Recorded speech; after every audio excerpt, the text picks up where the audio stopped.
Bismillah, Assalamualaikum warahmatullahi wabarakatuh. Pendengar yang dimuliakan Allah Ta'ala, kita pantas salut melihat orang yang bekerja keras mengais rezeki, membanting tulang dan memeras keringat.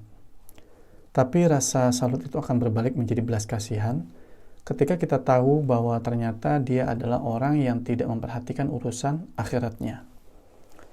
Gak sholat, tidak taat, dan bahkan uang yang tidak seberapa banyak dia hasilkan dari kerja kerasnya digunakan hanya untuk bermaksiat.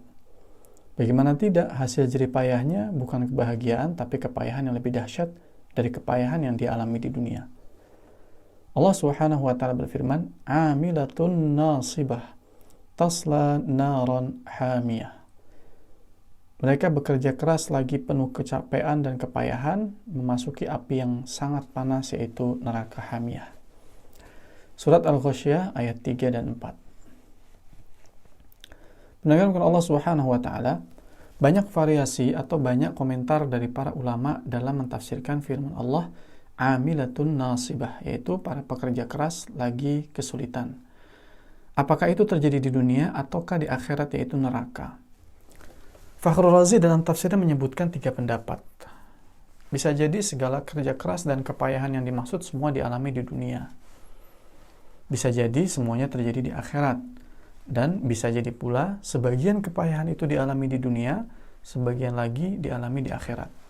Beliau tidak memberikan keterangan manakah yang lebih rojih atau yang lebih kuat pendapatnya di antara 3 pendapat tersebut.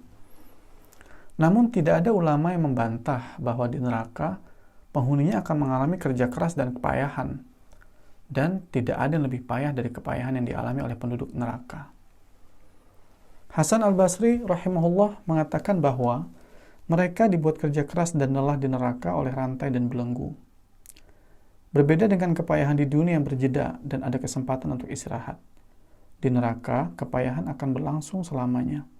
Sementara makanannya duri yang tidak menggemukkan dan tidak pula menghilangkan rasa lapar. Tidak ada pula minuman selain air mendidih yang amat sangat panasnya. Meskipun makna yang sudah pasti masuk dalam ayat tersebut adalah kepayahan di hari kiamat, sebagaimana diindikasikan ayat sebelum dan sesudahnya, namun tidak dipungkiri bahwa yang mereka alami di neraka itu karena ulahnya di dunia. Sehingga banyak ulama mengkaitkan kerja keras dan kepayahan di akhirat itu sebagai balasan atas tindakan mereka yang sesat di dunia. Ibnu Abbas berkata, yaitu dia telah bekerja keras dan berpayah-payah di dunia, lalu pada hari kiamat dia masuk ke neraka yang sangat panas. Kerja keras di dunia yang dimaksud bisa bermakna orang yang hanya mencari kenikmatan dunia semata. Mereka bersusah payah membanting tulang, sekedar untuk mencari makan dan kebutuhan hidup saja. Pada saat yang bersamaan, mereka nggak mau untuk mengabdi kepada Allah. Tidak mau beribadah kepada Allah. Meninggalkan amal yang bisa membuat mereka bahagia dan selamat di akhirat. Atau bahkan kerja kerasnya dalam rangka bermaksiat kepada Allah. Inilah pendapat yang diutarakan oleh Ikrimah dan As-Suddi. Di dunia mereka kerja keras di jalan maksiat sehingga merasakan kepayahan di neraka dengan azab yang menyengsarakan. Maka pendengaran Allah Subhanahu wa Ta'ala sungguh mengenaskan nasib mereka. Di dunia menderita, di akhirat sengsara selamanya. Lantas kapan mereka bisa mendapatkan bahagia? Penderitaan mana lebih berat dan kekal daripada penderitaan ini? Islam menghasung kita untuk kerja keras. Islam menganjurkan kita untuk bekerja keras. Jika kemudian hasil jerih payah dan kerja keras yang didapatkan belum mencukupi kebutuhan, jangan sampai membuat kita putus asa, apalagi putus asa untuk mendapatkan kenyamanan di akhirat. Bahkan bagi orang yang beriman, ketika mendapatkan dirinya hidup dalam kemiskinan dan penderitaan, dia terhibur dengan keyakinan bahwa kemiskinan itu hanyalah sementara, karena kelak di jannah tidak akan lagi terasa bekasnya, berganti dengan kenikmatan yang tiada tara. Dengan motivasi ini mereka akan memperhatikan urusan akhiratnya, bersabar dalam menghadapi cobaan, sabar dalam menjalani ketaatan, dan bersabar untuk tidak tergiur dengan cara-cara mungkar atau maksiat untuk mendapatkan rezeki. Mereka itulah orang-orang yang cerdas, bahkan lebih cerdas daripada orang kaya yang menjadikan dunia yang begitu singkat sebagai tujuan akhirnya. Mereka memakmurkan dunia mereka dengan cara merusak akhiratnya. Mereka memilih untuk menderita selamanya asalkan bisa sesaat bersenang-senang di dunia. Sungguh merupakan pilihan yang picik dan tidak sesuai dengan nalar yang sehat. Penafsiran lain dari kerja keras dan kepayahan dalam surat Al-Ghasyiyah ini adalah kerja keras untuk mendapatkan pahala, namun berangkat dari keyakinan yang keliru. Syekh As-Sinkiti menulis sebagian penafsiran bahwa maksud ayat itu adalah mereka bekerja keras dan berlelah-lelah dalam menjalankan ibadah yang sesat, seperti para pendeta, uskup, begitupun dengan para pelaku bid'ah. Kelompok ini juga sangat memprihatinkan. Bagaimana tidak mereka merasa telah menjalankan ibadah, bersusah payah berbuat baik dalam persangkaannya, namun ternyata keliru.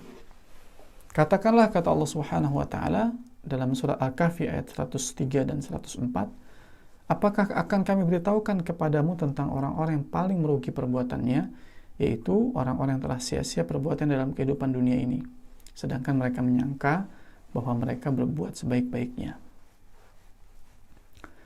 Mereka keliru dalam berkeyakinan, salah pula dalam menjalankan, sementara mereka menyangka mereka di atas kebenaran.